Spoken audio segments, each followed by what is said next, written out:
Happy Monday, everybody. Welcome back to the Divided States of America show. Your host is doing much better. He's tested negative for COVID a couple of times. On the mend. You can still hear it in my nose just a little bit, but doing much better. Got some sunshine, got outside. Still doing the short versions. Want to get something out there, want to get better at the show, want to get better at producing, directing, want to get better at talking to you, and just about ready to unlock the feature that allows you guys to jump on the show and tell me what you think. Because at the end of the day, that's what this is all about. We're part of the Divided States of America. Let's talk about how we unite.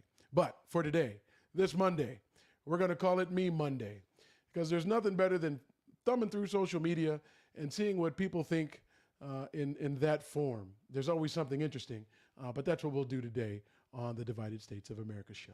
Get ready. Welcome to the Divided States of America show, where your host, Marlon Gardenera, takes on the most divisive issues in our divided nation. We'll sort through the best and worst of politics and culture, asking questions and looking for answers that our two-ring, two-party circus has failed to provide.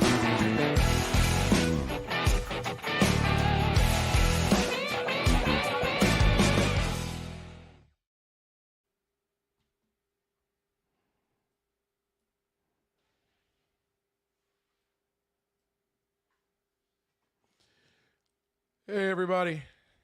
Again, Monday, July 11th, the Divided States of America show. I'm still enjoying myself. Got a lot of things to work out, a lot more to come. What you will expect, guests regularly, people jumping in via video, via phone. We want to be talking to you about what's pressing in your world. We want to talk to you about what you think needs to happen to make our world better. You all know how I feel about the two sides. I call it the two-ring circus, where it's all or nothing. You're part of this group or you're part of that group. And the reality between A and Z means a lot of different things for a lot of people, but we have so few outlets to make all of that happen. One of the things that people like to do, one of the things you often see from people is them expressing themselves via memes. I tell you, when I'm passing time, nothing's going on. Besides reading a lot of news, trying to read books, there's nothing funnier than a good meme, something that just makes you laugh. But the sad reality behind many of the things that are happening in our world is the memes tend to be more about politics. They tend to be more about the culture and social issues that really drive a lot of the discussions. And there's no better place to find the discussions and the pulse of people than looking at a meme and then seeing thousands of comments below those memes. Now, some of them I'm sure are bots and just computer generated. Some of them, boy, the people would be better off if they were robots rather than using their own logic for some of the things that they say. But it's all out there, and it's all out there for you to view and enjoy. Nonetheless, I'm going to bring a few of them up because I think some of those really hit right at the center of things. And if we're trying to do what I'd like to accomplish with this show is to find that middle ground. Some of them help us get there. Now, a lot of them tend to come from one group or the other. And lately, on a lot of the cultural and political issues, the right has been more quiet. Don't get me wrong, there are still plenty of memes. But tackling some of these issues, I don't know that there's always a good meme to express the position or the role that people want to play in these debates and in these arguments. So I feel like the left is everywhere, putting out their concerns about the things that are happening with the Supreme Court controlled by the supermajority, with the upcoming elections where things tend to turn over. And if one party is in control of the House and Senate, if there's going to be a change, it typically happens at the first midterm. And I don't know that we expect a lot different now other than the abortion issue, maybe stoking flames and getting a lot more people to the polls who otherwise might not have gone in hopes to balance their rights or, quite frankly, fight for their all or nothing version. Again, for me, boy, it would be great if everything were balanced, if we could take a better look at things. But you start off with a meme like this. It's just the reality. Our kids are in summer school. They're not back at regular school for the most part. I know there's some year-round schools that are going to get started. But the idea of our kids not being safe at school is one of the most ridiculous concepts known to man. The last thing you should have to worry about when you send your child to school is them coming home. It's a part of our current reality.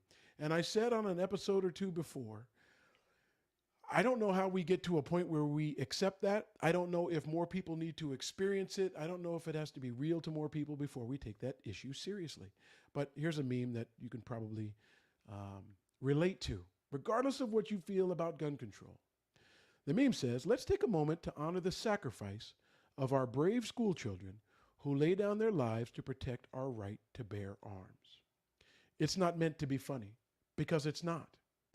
But you do have to ask the question, and I think it's a real question. What's more important? And I can tell you right now, the way the divide goes, one would think that people can separate the reality that children are being killed from their desire to have guns and adhere to their interpretation of the Second Amendment. It's amazing that those are the two choices that we have right now. I'm not quite sure why the fight for the middle ground isn't more clear. And what I think is missing in that equation is us. I understand where the right is. I understand where the left is. But we know a majority of people would like there to be stronger background checks. We'd like there to be other precautions that are taken. I think we might have a majority on people who want a ban on assault weapons. The people, you have to speak up. This isn't something that political leadership on its own seems to be able to take care of. Again, it often seems clear to me that politicians are more interested in keeping their job, keeping the donations flowing, keeping the people who are more likely to vote for them happy, and not digging into what the people as a whole actually want. Because I don't think the country is as divided on some of the issues as it relates to guns as the politicians would lead you to believe. And I certainly know there have got to be some more people out there who've got more questions than they're asking from the right. But their fear of losing their job, as if their job is more important than school children, keeps them from speaking up because they want to keep their job. It's a sad reality in America, but that is our current reality. And I think that's why, in part, many things aren't getting done. The only thing that changes that is us, really. One of these days, I'm going to get started on what I call my clean slate campaign. I want a clean slate. Wipe them all out. We don't need term limits from the people not willing to limit themselves and their terms. We could impose term limits on our own. We could decide that we think it's reasonable for a Congress member to spend 3 terms, 6 years. We can decide that we think senators shouldn't be there for any more than 2 terms, 12 years. Or maybe for the House, it's 8 years. They get to serve 4 terms. They get there, they understand how things work better, they get committee assignments, they move up, they show leadership, they show that maybe there's someone who understands that it's we the people, not we the party. And we get them in there long enough to make some traction. And then we decide you've been there for 4 terms, you're out. Now, I'm not proposing for 1/10 of 1 second that you have to switch parties. I certainly would love for us to evolve to have more parties than 2. But let's say we're stuck with this ridiculous 2-party system. What if we cleaned the slate? What if we didn't have people there for 40 years, controlling so much power and so much in the lobbying world and so many donations and just having their way with our lives from their position of power? How about you elect people who believe what you believe, who may be in your party, who may have your conservative or liberal views, but we make them be accountable to us by only allowing them to stay for a set amount of time.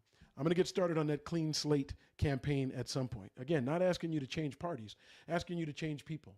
The accumulation of power leads us to where we are. Does anybody think from a political standpoint we're better off where we are? Doesn't matter what side you're on. If everybody is going for the all or nothing approach, does anybody feel like they're getting everything they want? Could you imagine a scenario where people actually negotiated and talked to get things somewhere in the middle ground? Yeah, that'll be the day. But again, I don't think that day comes until we do something. On the same topic of gun control, and this is to my Christian brothers and sisters, the Muslims, the Jews, the people out there who are religious. And boy, I'm seeing a lot of atheist memes out there. I'm gonna maybe present some of those next Monday, because some people have some sharp views on, not necessarily, I don't think, and I'm sure some of them don't like religion, don't believe at all in anything. But one of the things they point out most is the actions of people who say they believe. The actions of people who say they believe in something, one thing or another, one way or another. There are people concerned that that doesn't really match up. It doesn't really make sense. This meme, I think, brings some attention to that. And I actually completely agree with this, and I mean completely. There's something deeply hypocritical about praying for a problem you're unwilling to solve. I don't care how you think about a God. I don't care how your religion works. We know thoughts and prayers are often thrown out there, but I have yet to see them stop bullets. I believe. I understand what prayer means to me. It's a part of the connection that I have with my belief system. It's not a request where I expect a shield to come down and actually stop bullets. Now, I'm sure there are people who believe that God plays a role in doing things almost like a puppet master, and he controls every aspect of everything that happens. But prayers haven't stopped school shootings. And maybe they have to the degree that there haven't been more of them, but for the amount that we have currently, people that are unwilling to actually do something about the problem are, to me, truly disingenuous about the problem.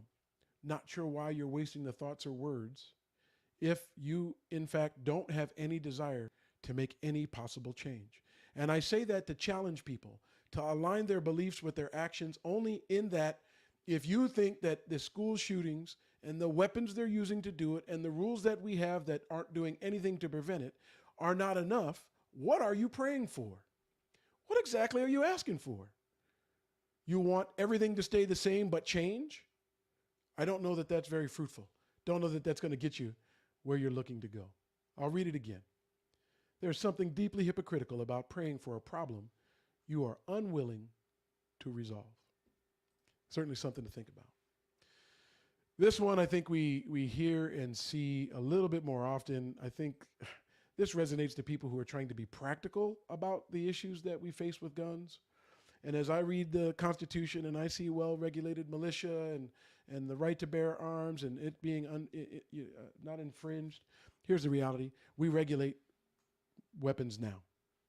I'll keep using the example till someone gives me a better one, or I'll keep using the example till someone explains to me why the rules that we have now do have limitations. You cannot go to the local Bass and Pro shop or Walmart or wherever you buy your guns, the local gun shop, and buy grenades. You can't. Why? It's an arm. I would imagine a militia would need it if they thought the tyranny of government was important enough for them to fight it. Why can't you buy grenades? Why aren't you fighting to buy grenades? Am I missing something? Is the NRA, in fact, looking for the ability for people to purchase grenades to protect their home? If someone were attacking your home, it'd probably be better to hit them before they got to the door. Now, obviously, you know I'm being facetious, and that's absurd. But for people who think that there are more practical solutions for how we handle our guns, I think this meme sheds some light on that reality. If guns were regulated like cars, and for instance, you needed a title and tag for each sale, every single one, they don't go without it. They need to be registered. We need to know who the owner is. We need to know who's responsible for it. Why don't we have title and tag for every gun? Is that an infringement that seems too ridiculous? I know the standard argument. Criminals don't follow the rules. Well, if you don't follow these rules and you're in a car, they call it theft. And if you're stealing a car, they tend to put you in jail. I have no problem locking people up who shouldn't have arms, that do, that aren't following the law, and we're locking them up purely for no other reason than to protect them from people who are following the rules. Yes, there will still be criminals that will still do the things that they want to do. But the reality that we don't require that makes it a lot easier for criminals to get them. Considering there's 400 million of them in a country of less than 400 million people, the trade of arms is much easier when the rules that guide that make it possible for people to have guns in excess, unaccounted for, sold, stolen, whatever you want to call it. We have a system that is not working. Japan, we know about Abe being gunned down with a homemade gun because guns aren't readily available. I think I heard they said they had 14 shootings in the last 5 years. I don't care if it's 5 years, 5 months, 5 days, 5 hours as it compares to America. And remember, I am not for a ban. I am not for my inability to protect my family and my home. But I think we know that there's too much excess. Driver training. We all get it. We all have to prove that we're capable of using a car. Does everybody have to prove that they're capable of using a gun? Don't think that's the way it currently works in America. What about a written test? How about a practical test? How about the people who own guns? We are assured they know how to use them. Excuse me. Health requirements. Can't drive a car if you can't see. Doesn't work that way. If you've got heart conditions, if you've got things that make it dangerous for other people, we won't give you a license. You certainly, as a criminal, could still drive. I know in California, if you drive without a license, particularly as a criminal, they're going to impound that car. That car won't be available to be used for a while. That person, I don't know that you're going to jail in California because we're not doing the debtor's tax, where maybe you're not driving because you can't afford fees and fines. But there's going to be a clear difference. That car's gone. If you're the owner of that car, you're now going to pay for what you didn't do right. It could be similar as it relates to guns. Excuse me. Still a little bit lingering there. So the health requirement is real. And the next one I think is probably the most obvious. Liability insurance. We do it on every vehicle. Why don't we have it on each gun? And the only question I think would be left to people would be the same one that often comes up when we think about auto insurance. You can price people out of their freedoms. You could make it too expensive for people to be able to maintain a job, too expensive to maintain getting to and from school, work. You could probably make it too expensive for people to own handguns, and that's not the point of it. But some level of insurance that relates to your health and relates to your mental health and relates to things that make you more of a risk or less of a risk should matter. They really should matter. And then renewals and inspections at different intervals. Come on, people. You renew your license. If you've done well with it, it's not a problem. If you've done bad, it becomes an issue. If you've done bad, they've suspended your license and you can't get another one right away. We don't have those things for guns that we don't account for with people who might be law-abiding citizens who end up having guns go in the wrong place. If there was an insurance responsibility and your gun was stolen, they would ask, where was your gun that it could be stolen? And you'd have to do a little bit more to prove your role in that responsibility than we have right now. We don't do enough in America right now. Now, you know my attitude about abortion. I'm pro-life. I'm not bashful. I don't mind saying it. It doesn't align with my beliefs. It's okay, though, because what I believe is not your problem. I will account for myself with God given the opportunity. You can do the same for yourself. There's actually a meme that we'll touch on that a little bit later. But right now, I fall in the camp of this meme. It's pretty simple. It's pretty straightforward. Get an abortion or don't. Be gay, be straight, be transgender. Believe in God, be an atheist. I am pro leave people alone. I'm pro respect people, even if you disagree with them. I'm pro supporting the family and friends. I'm pro minding my own business. Now, certainly, if someone wants my opinion, I'll share it. If someone wants or is curious about my views on things, clearly, I have no problem sitting in front of a camera and sharing my views with people. And as the issues come up and I feel motivated, or even the people that watch this show feel motivated, we will take some issues on head on. And we won't stop until we get the results we're looking for, because I think we have an obligation. When our politicians can't do it, then sometimes we have to step in that void and do it ourselves. 4 years waiting to elect people isn't real accountability. None of us should have to wait 4 years for anything that we think is critically important to our family, our children, and our lives. So again, we will move forward on things that we think are very important. But in most of those things, they're going to be things where people have a choice. I'm not likely to get into a movement where you're forced to do anything. That's counter to any movement I could ever imagine wanting to be a part of. It's just not in line with what I think is important. The next one, silly, but I think touches on the culture in America today. Am I still allowed to have my own bank account? I mean, I know it's not in the Constitution or anything. So what do you think? It's silly, facetious. Again, I cannot believe that there's a group of people who think that the rights of individuals in this country come down to what 9 people decide. I don't mean the rules. I don't mean the regulations. I don't mean the rules and regulations as they relate to the Constitution, only in that the Constitution couldn't possibly cover for everything that's going to happen in our lives. I don't recall them flying. I don't recall them having semi or fully automatic guns. I don't require them having the technology and medicine that we've got available to ourselves. I don't recall them having light bulbs. I don't recall them giving much heed to what a woman or a slave said. There are so many flaws in that, and the only genius in the document is that it can change. But with the divide in this country, I think I said it the other day, and I thought about it over the weekend, and I mean it more now than I did before. I think even if we had a consensus on an issue and we all believed the same thing, we couldn't change our Constitution to reflect that. Just think of guns. The number of people in this country who would like to see stricter regulations far outweighs the people who would not. I believe it's up in the 70 percentile. That's enough if we wanted to change the Constitution to change it. Do you think we'll actually do that? Do you think that the divide wouldn't line up with, well, I'm against those group of people, so even if I agree with this particular issue, I'm not aligning with them for anything? That's where we are. That's why this show is here, to talk about those issues. And again, there's going to be some that are going to get us fired up, and we're going to go after them. And we're not going to stop until we get through it. We're not. Another one touches on the outcry from the change in abortion. Mandatory vasectomies until you want to have children. Vasectomies can be reversed. Come on, guys. Let's save lives. What's that? A hard no? Why? Because it's your body and we don't get to make that choice for you?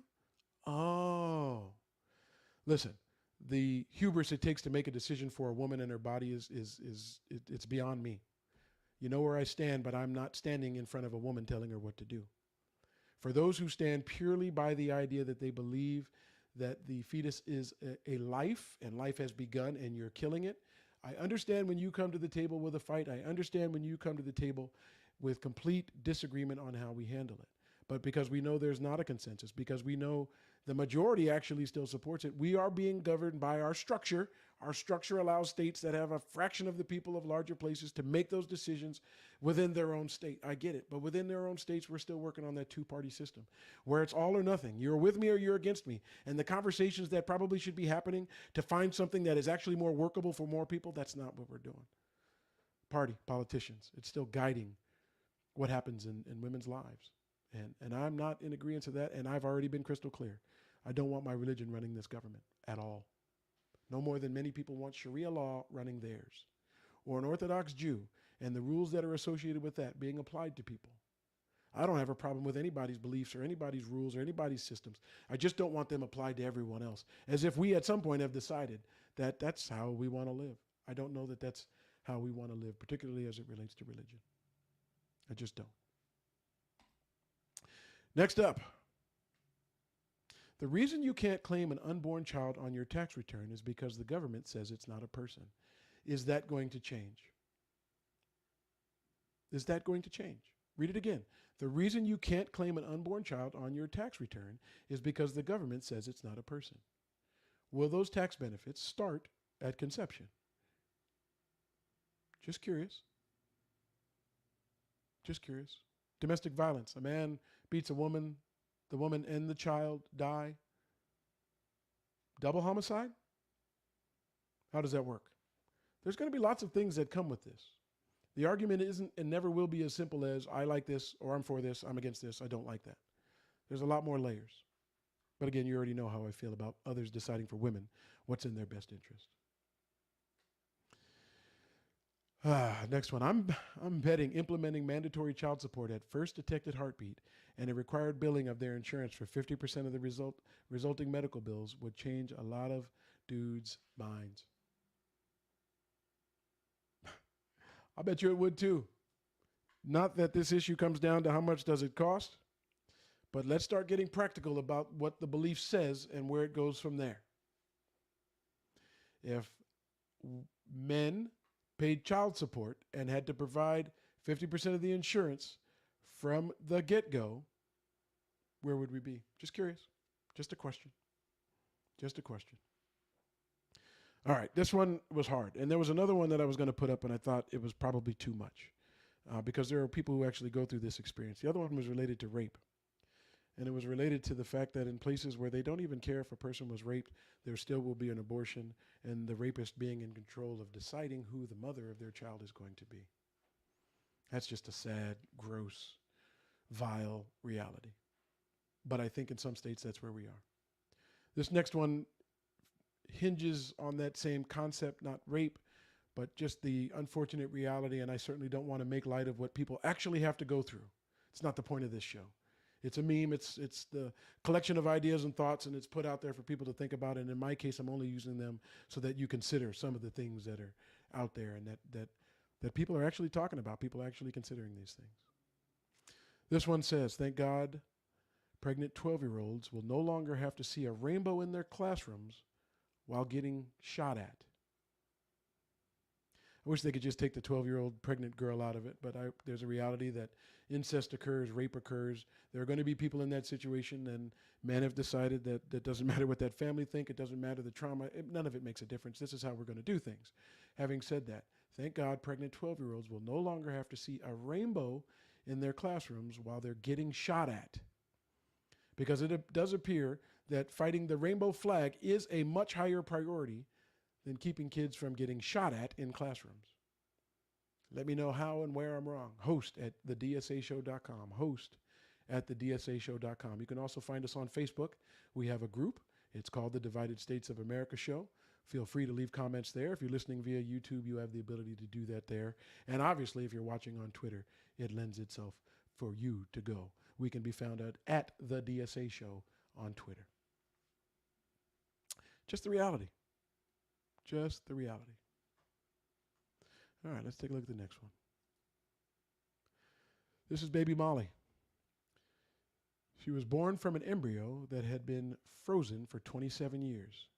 If we put baby Molly in the freezer for 27 years, baby Molly would die. Why can you freeze an embryo but not a baby? I think this just goes to call out the difference between what some people believe is actual life and what people believe is life after childbirth, and the differences in things that you can do before and after. Clearly, an embryo can be frozen. I didn't realize it was 27 years. I thought the limit was about 25 years, and we only know that because of when we started doing in vitro fertilization, and when we started collecting eggs and storing them, and when we started inseminating those. You can do some things with embryos that you can't do with babies. You can't put a baby in a freezer for 27 years and expect that it's going to live on the other side. I know there's cryogenics, cryotherapy, but that's not exactly where we're at. Just indicating that there are differences, physical differences between the two is an argument that's still out there. This one, men, sometimes you ought to get punched right in the nose. Viagra is against God's perfect design. It's unnatural. I demand that the government stop using my tax dollars to provide Viagra to men who want to defy God's will. Impotence is a blessing. It's God's way of saying you're done. Boy, if there were a supermajority of women, and not to say that they would need to be spiteful, but if they just decided that the tables have turned and if there's going to be change, it's not going to come from them anymore, and they decided to put it on men, realities like that, you would imagine in some scenarios that would be it. Now, I don't know that the government pays for it. It would be surprising if they do. I know the government has got out of the business of paying for abortion. They give money to people who provide abortions, but the money is earmarked for very specific things. And that's something that I think even pro-choice folks have understood. There's not enough people in America who think the whole process is good and clean, so they don't need to involve our tax dollars in doing it. I know America sends money to other countries to promote women's health care and their rights. But again, I don't believe those dollars are supposed to go specifically to an actual abortion. But imagine if women were in control and decided that we were going to use God's will for Viagra. Men might feel a little different. I don't know what the statistics are on impotence, but I've heard the number 40% enough times to know that if 40% of the men didn't have an option, they would want some options. Just saying. All right, this one, again, I want the show to be a little bit lighter than this, but this is a reality that some people are going to deal with, and some people got it coming. To all the women supporting Roe being overturned, I hope your husband's side chick gets pregnant. Nah, I don't like that one. I don't like it. I suppose it's a real thing, but I don't like that one. That's too much. That's too much. Listen, we want things to change, but we want things to change through discussion. We want things to change through consensus. We want things to change from something other than party and the two parties and the power that they've wielded. We want things to change because that's what the people have decided they want to see happen. To me, that's the only change that really should matter. That's the only change that's important. That's the one I think we ought to see. And then there's one that speaks to the idea of pro-life and the idea of the priorities that we have. In one case, we're controlling women, but the other is addressed by this. If it was about babies, we'd have excellent and free universal maternal care. Our infant mortality rate in America is gross and much higher than most civilized countries. I'll read that again. If it was about babies, we'd have excellent and free universal maternal care. Everybody would have at least the same shot, the same odds of their children surviving birth. Doesn't seem crazy to me, but it's not the same right now in America. Depending on what you look like, your outcome can be tremendously different. Depending on your income level, the outcome can be tremendously different. That's sad. If you're pro-life, we don't necessarily do a great job of dealing with life, actually, here in America after birth. Again, if it was about babies, we'd have excellent and free universal maternal care. Now, I understand free. There's no such thing as free. And I don't have a problem with people contributing and paying into things. And I don't want the government running healthcare. I don't think they do a great job. Insurance companies don't do the best job either because it's a money proposition. There is a balance. There's something in between that would get us what we want, deserve, and quite frankly are willing to pay for. But that's not how we operate as a country on a regular basis. It moves on to say, you wouldn't be charged a cent to give birth, no matter how complicated your delivery was. If it was about babies, we'd have months and months of parental leave for everyone. We know the love, the touch, the sound, the things that are critical to a child in their development start as soon as they get here. I mean, we do a lot to take care of children as they're in the womb. When they get here, it's sort of you got to pay for things, so you got to go. Still doesn't make sense in a country as rich as we are. If it was about babies, we'd have free lactation consultants, free diapers, free formula. Again, free is kind of hard to manage. There has to be a managed system to allow, but what we wouldn't have is people that are going without diapers. And we wouldn't have people that are going without formula. Another topic, but everyone would have access to it. Lactation consultants, trying to make it work, trying to figure things out, all of these things would be readily available. If it was about babies, we'd have free and excellent child care for our newborns. If you have to go back to work, if it's all about money and the child and the bonding and the things that happen early on aren't the most important things, we'd at least have reliable ways to take care of the children when women are forced to go right back to work. And even men are forced to go right back to work and don't get to spend time with their newborns. If it was about babies, we'd have universal preschool and pre-K and guaranteed after-school placements. Guarantee is a strong word. I would just say let's get educations out that actually produce citizens able to take care of themselves. We know we have enough issues and questions in education. Doing some reading on that over the weekend and the disparity in the results of the different states on education, it's amazing. Typically, the states that do the worst are the ones screaming loudest for the federal government to get out of education. States that do the worst are often the ones whose parents are trying to dictate how things go. Is it because your choice in politics doesn't run them well? I can't begin to have an understanding of how frustrated people are, but how they don't do anything to make change. So in some cases, they try to step in and run it themselves. To which I'll say, as a coach, there's no more important teacher in a child's life than you. If you fail, please be careful as you point the finger to others. You have an obligation and responsibility too. And where you fail in that responsibility, teachers are stuck with your failures. I don't mean the kid is a failure. I mean your inability to do what needed to be done for your kid. Now, unfortunately, in America, that reality may come from the fact that your education was equally poor. And your parents may have had an equally poor education or no education at all. Your parents may be old enough to have been separate and unequal. Your parents may have been in a time in America where the education of everyone just didn't matter. It wasn't the same. It wasn't as important. We're not so many generations removed from that reality. But nonetheless, we do a poor job on a lot of people when they get here. We do. There's no question. That meme touches on it. Free, we have to work through some of those details. And that working through is going to come from us or it's never going to happen. Guaranteed, strong words. Do I want the government running each one of those things? They're not equipped. Not the best way to get things done. But some partnerships with accountability and the usage of our resources, our riches, in those partnerships to make sure things are done by people who are better equipped to do them. It's a mistake that we don't get more done for more Americans. This one struck me. An underground railroad is being devised for women in 2022. Ponder that. I'll say it again. This meme says an underground railroad is being devised for women in 2022. Ponder that reality. That sounds scary.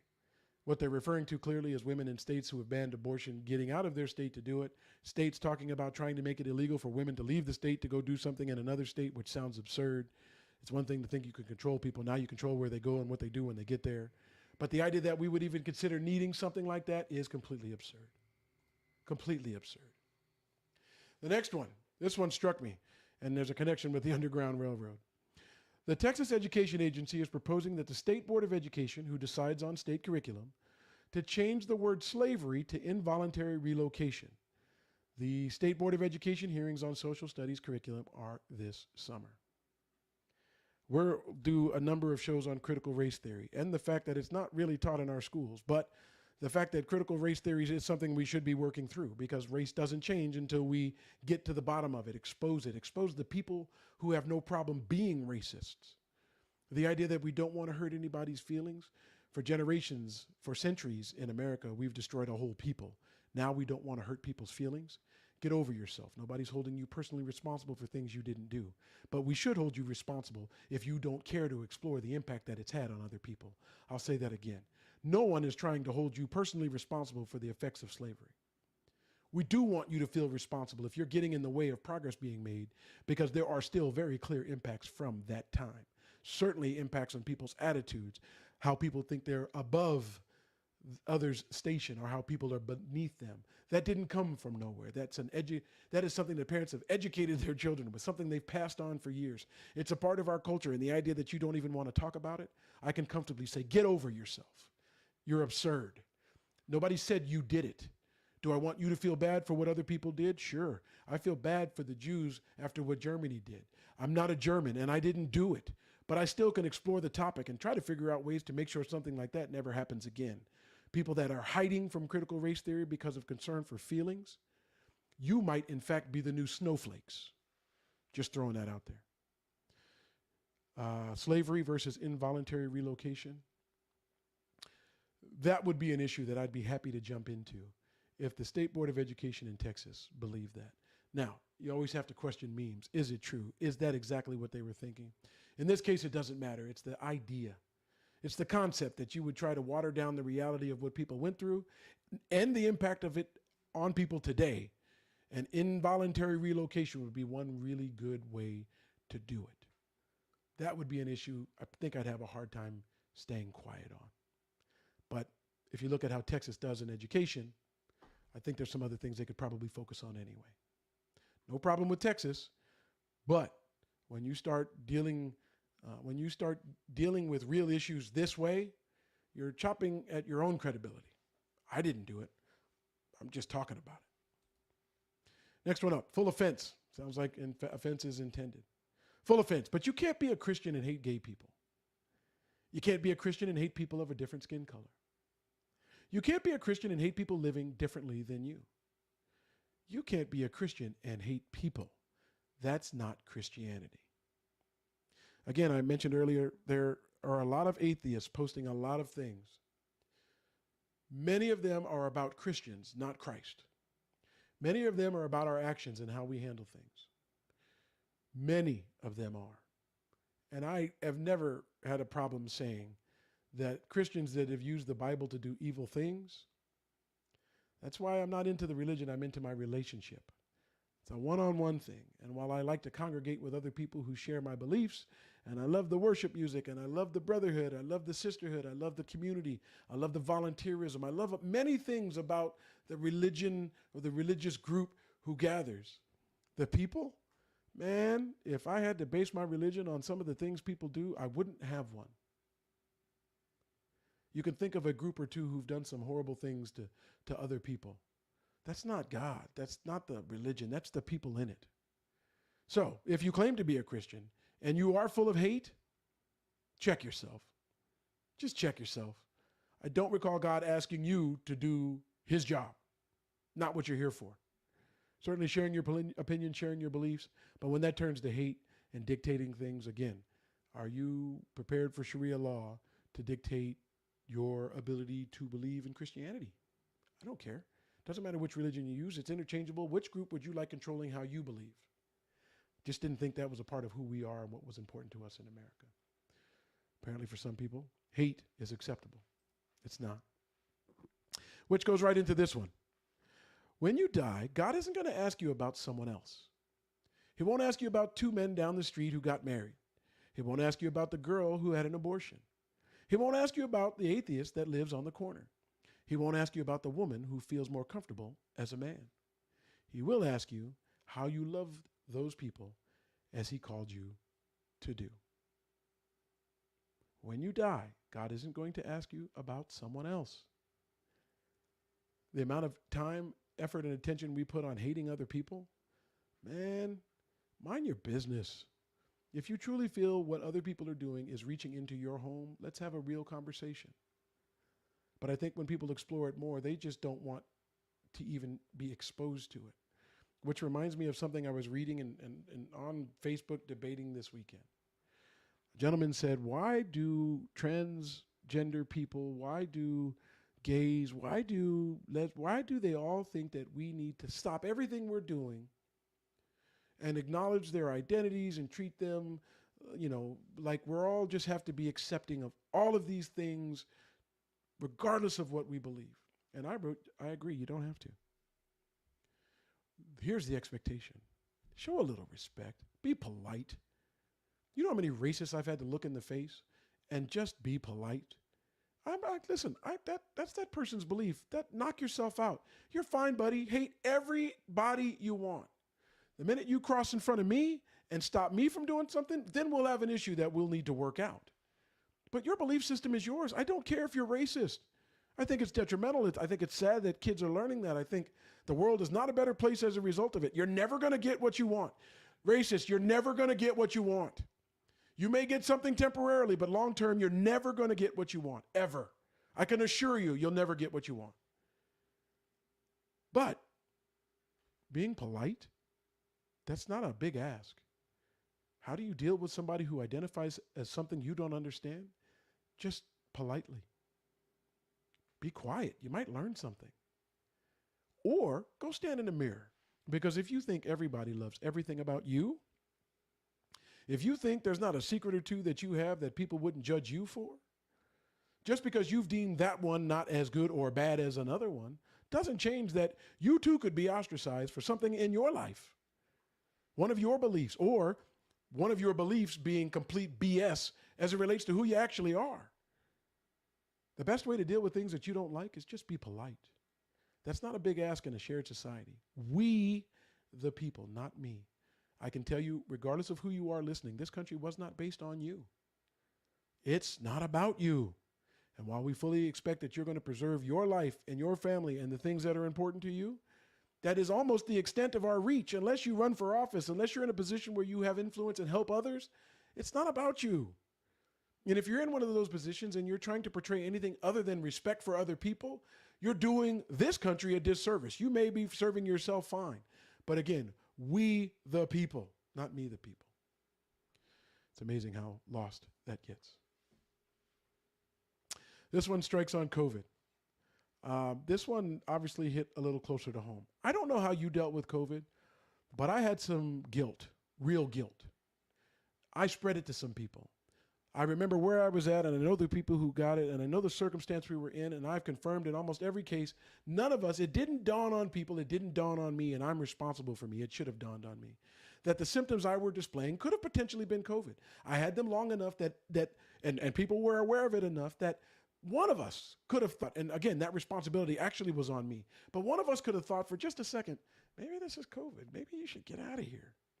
I wish I would have, and I apologized over and over and over. And I've heard everybody say, listen, they could have got it anywhere. I don't care where they could have got it. If you got it from me, I am sorry. I spent the better part of 2 years trying to do my best to keep other people from getting it. I avoided it myself for 2 years. And then when you get it, I don't know about you folks, but I had some guilt. My guilt was pretty simple. One of our closest friends, one of my wife's closest friends, her mother is compromised.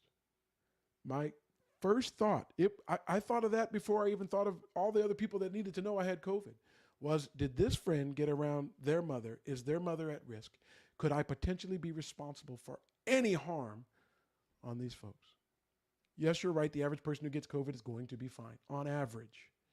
But the guilt that it could be defy the averages, the guilt that I might have been involved in doing harm to other people, it doesn't matter that it wasn't intentional. There was still some serious guilt. There still is some serious guilt. There still is the reality that for the people that I spread it to that didn't know that I had it, and it was probably only 12 to 18 hours that they may not have known. I came home, I was sick, I went to sleep, I woke up, I tested the next day. Then we started notifying people. But anybody that they may have been in close contact with, who was then in close contact with someone else, I want to know what that number is. What's the number of average infections from one person all the way out? And you realize it starts taking on multiples at some point.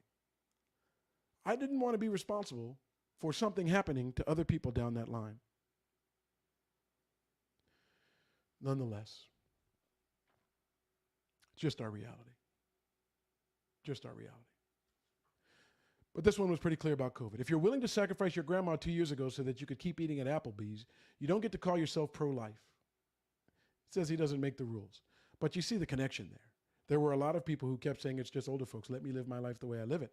I don't care what happens to them. This is their problem. They need to stay tucked inside, even if they need to work, even if they're a first responder, even if they were considered essential. Not my problem. I want to go to Applebee's. That was the attitude of many Americans. It's sad. Having gone through this guilt, having given it to my wife, that's awful. You don't want to see a loved one suffer and know that you were the cause. It's awful. It's awful. I know the guilt was bad because I remember people having it and not telling anybody. They felt so bad they kept it to themselves, potentially doing damage because they didn't even inform the people that they had been around. But I understand the guilt associated with COVID. I didn't have the attitude, well, I'll be fine, who cares? That's not a we the people thing, folks. That's a me the people thing. Was I concerned for my life? There was some concern. But that changed quickly as you feel like you're going to get through it, you're going to make it. Although I'm compromised, the signs are looking pretty good. It just shifted to guilt, concern, worry, fear. And then the reality that even though I only know maybe the next layer of people who might have gotten COVID as a result of me, what about the 3, 4, 5, 10, 50 layers after that? It's not fun. But in this case, that was our attitude in America. If freedom of speech protects a teacher's right to lead prayer in public schools, then it should also allow teachers to say gay. Hey, listen, I have the same questions about how much sexuality do we need to teach a third grader. I don't think that was really the point. I think teachers have better discretion. I think people who sacrifice their lives, particularly for the amount of money that they make in exchange for it, aren't there to do harm. I think it is the conversations that people are talking about. Johnny had a great weekend at Disneyland with Tim and Steve. Those are his fathers. And the idea that he can't come in the classroom and the teacher can't talk about it and share, and maybe a kid says, what do you mean you have two dads? And the teacher says, yes, some people have two fathers. The idea that that discussion and that discretion is taken away from teachers is silly to me. You'll leave them in a classroom with a kid for 6+ hours a day, really free to say almost whatever they want, but you think you want to control certain elements, certain aspects. What you'll never control is the fact that there will always be gay people. LGBTQ, I don't know all the initials. It's time for me to get somebody on here to educate me, educate us. You're never going to stop it. Doesn't matter how you feel about it. What you can participate in is stopping the hate against it. And the idea that you wouldn't want your children to even be aware, don't send them to public school, because in the public school, there are going to be gay people. There are going to be gay teachers, and there are certainly going to be gay parents. So I'm not quite sure what aspect of public you think excludes your child from experiencing the public. I'm with you. Sex education, 3-year-old, third grader, silly. Come on, that's not what is meant by this discussion. But the law, particularly in Florida, the Don't Say Gay one, is written so vaguely that it leaves a teacher to have to wonder and not be certain on what she can do to educate a child, support their family dynamic, support their weekend. Because I can tell you on a Monday morning, teachers like to greet their kids with true, sincere interest in what's going on in their world. Take that away from a teacher. Give me a break. Anyway, I'm not gay. I don't want to marry a man. But again, it's not my business if you do. It's not my business. This one is interesting. I need to read some more of the books that people keep talking about banning. But if you can ban books, we can ban assault rifles. I don't know too many instances of books killing people. Correct me if I'm wrong. Host at thedsashow.com. Correct me if I'm wrong. I suppose books could kill people. I suppose books could even give people ideas about killing people. But again, mass shootings give people ideas too, and they didn't have to read anything. I'm sure there are some books that are probably borderline inappropriate. I'm sure there are some books we should be having discussions on in terms of their relative value. But typically, the people who want to ban books have no concern about guns in schools. Now, that's not really fair to say, but I'm going to take that stretch with this meme and say that they're fighting harder for one than they are the other. And again, that doesn't apply to everybody, but I think a general consensus would be many of the people who want to ban books aren't putting up much of a fight about guns in schools. Just a guess. Could be wrong. This one, as the hearings continue, don't know if you've been watching the hearings, the January 6th hearings. I find them very interesting. I do not feel bad for Republicans who boycotted being on the panel themselves, and then we could have had the normal congressional, joke of everybody grandstanding, nobody asking real questions, nobody looking for the truth. Just really, it's like a free campaign time. The 5 minutes you get to question people where you don't even let them answer, and the nonsense. And that happens from both sides. It's ridiculous. It's absurd. This particular hearing is happening with mostly Democrats because, again, the Republicans boycotted being a part of the hearings. They boycotted it because they had particular people they wanted in mind. I think one of them was Jim Jordan. But Jim Jordan is part of the investigation. He's being investigated in this whole process. So it's really hard to have the people being investigated doing the investigating. So the Republicans objected and they withheld people, except Cheney and Kinzinger. And I'll say Cheney again when I get to my joy story for today. But Republicans aren't there because they don't want to be. But this comes to mind as the next hearing comes around tomorrow. The truth does not mind being questioned. Now, I'm sure there's some people who probably should remain silent, some people who probably need their attorneys, some people that could be intimidated, some people that by virtue of, interrogations and tactics and techniques and fear and lies, could deviate just out of a lack of confidence. But the reality is the truth does not mind being questioned. I like saying that. The truth does not mind being questioned. A lie does not like being challenged. The only other thing it brings to mind is when you think about Boris Johnson stepping down in the UK. He's resigning from being the prime minister. And apparently the scandals, I think the biggest one, and certainly there's the actual politics of it. There are people who don't like what he's done. There's people who don't like what he's doing. They don't like the direction it's going. I get all that. That's just politics. But you don't typically just snap a finger and change things over. You can lead to it. People can be frustrated, and things politically happen in those parliamentary systems where there's governing coalitions, more than one party, more than one interest, negotiations working itself out. No, I'm not suggesting that we change to it. I'm just telling you that they have a system that I think it carves out more opportunity to make positive change, to find consensus, to move forward, as opposed to our two-ring, two-party circus. But one of the other issues was he hired someone who he knew was involved in sexual assault or sexual harassment. I remember the details. I don't remember the details. That's not the point. Also part of the scandal, he was having parties during COVID. Can you imagine if that level of accountability and integrity was required in American politics? I feel like a third of the people in office would be out of office or being investigated. We've had known racists in presidential administrations. I mean, known, like there's no question. They're their writings. This is what they believe.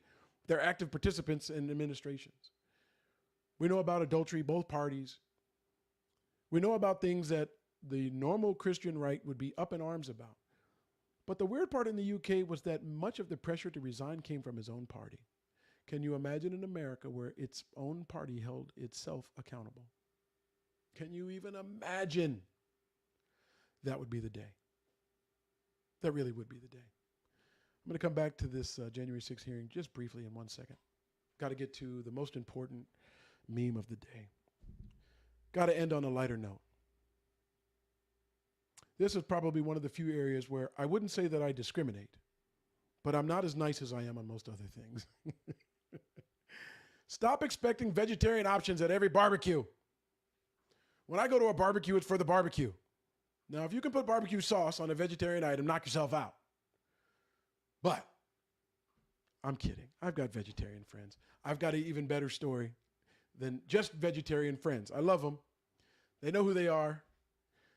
Got some vegan friends. You know who you are. You know I like to tease you. You know I love you. It doesn't change anything.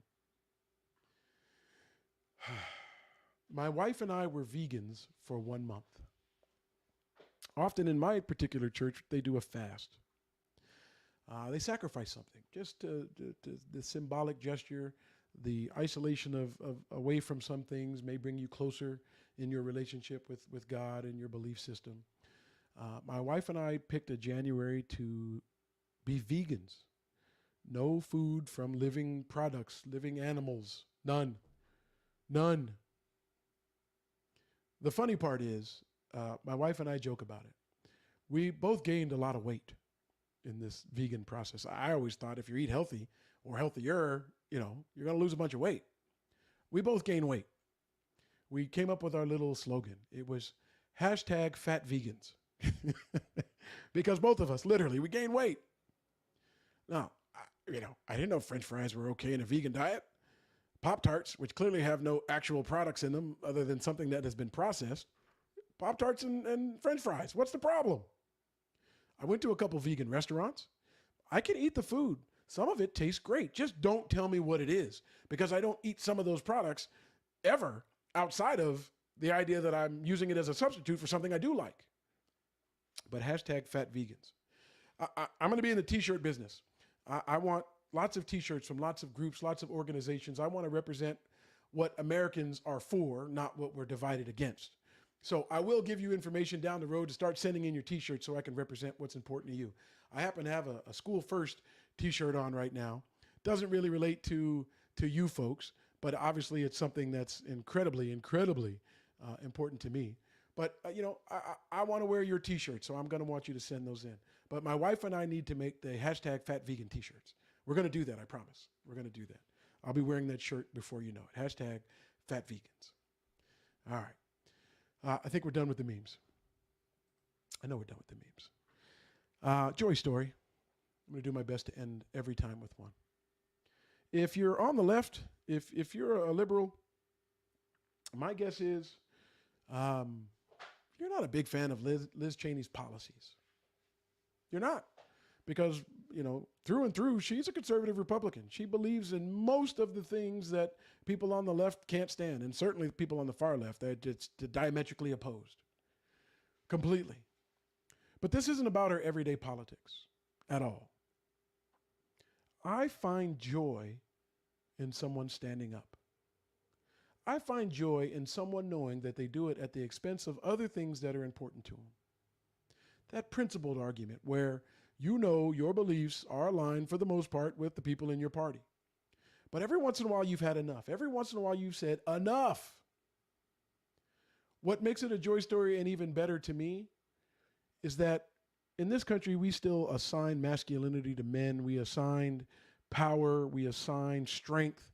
We do so many things foolishly when there are clear cases of men being cowards. Men not standing up to anything. Men in one sentence saying they're completely against something, in the next sentence acting as if they never said it to begin with. Cowards. And I'm not trying to assign this to a party, because this happens on both sides of the aisle. This happens away from politics. This happens as a part of our culture. But in this particular case, I find joy in the fact that a woman has stood up to a man that she believes has led something horrible in this country. Doesn't matter about the man, doesn't matter about his politics, it doesn't matter all the reasons she can't stand him. In a joy story, the only thing that matters is that someone is doing something because they believe it to be the actual best thing to do, and they do it in consideration of others. Letting people get away with bad things is not good, and it's not consideration of others, unless you're one of the others and you just want to see them get away with something bad. But the idea that there are people that are out there and willing to step up is nice. Didn't have to be Liz Cheney. Doesn't really matter that it's a woman, other than the fact that there are a lot of men, a lot more men just by the numbers, who are in position to speak up and have some integrity and say something if they thought something weren't right. And even if they don't believe it wasn't right, at least have enough integrity to go find out. That's a little joy. It's not about the party. It's not about the person on the other side. It's about the fact that there are people who are actually willing to unite us by looking for the truth. That's it for today. I appreciate you guys tuning in. Tomorrow, I expect to have Richard Hubbard. He coached Jalen Walker. Jalen Walker was the young man in Akron, Ohio, who was shot, I believe, 60 times. We're going to get an update on where he's at with that. I know as a coach, the relationship we build with kids is critically important. We do it for a reason. We'll talk more about those reasons tomorrow. We'll talk more about the fact that we'd like to see lots of people step up and you don't have to be a coach to do it. But we'll get an update from Robert Hubbard tomorrow. Look forward to that. But for today, create your own joy. Create your own joy story. Make sure you get it to me. When you do, we'll put it back on the show. We're going to be here every day, Monday through Friday, noon Pacific, 3 p.m. Eastern, YouTube Live, Facebook Live, and Twitter. Subscribe. There are some benefits I'd like to have to help grow this audience and get it to more people. When we get a larger audience, it's easier to get better guests. It's easier to have a lot more fun on this program. These are the early days, the absolute infancy. This show will get better, I promise. But it requires your help. Go to YouTube, subscribe. Definitely the place to do it. I appreciate it. If you want to get there, go to dividedstatesofamerica.show, dividedstatesofamerica.show, and catch us there. You can see all the episodes. You can watch us live. I appreciate all of you that have tuned in. I appreciate the fact that more people have watched when we're not live than when we are live, which just says the show will live on and the audience will grow and people will come back to these episodes. And boy, will they laugh at the difference between the two. Until then, I can't thank you guys enough again for being a part of the Divided States of America show. I'm your host, Marlon Gardenera. Have a great day.